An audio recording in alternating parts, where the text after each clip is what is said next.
to the T to the E to the R to the L to the I to the N to the G.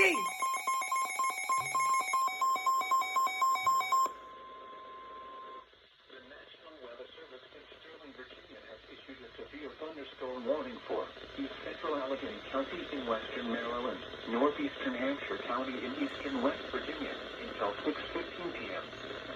At 5:26 p.m., a severe thunderstorm was located near Romney, moving northeast at 20 miles per hour.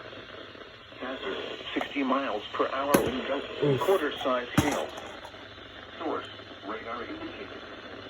Impact, damaging winds will cause some trees and large branches to fall. This could injure those outdoors, as well as damage homes and vehicles. Roadways may become blocked by downed trees.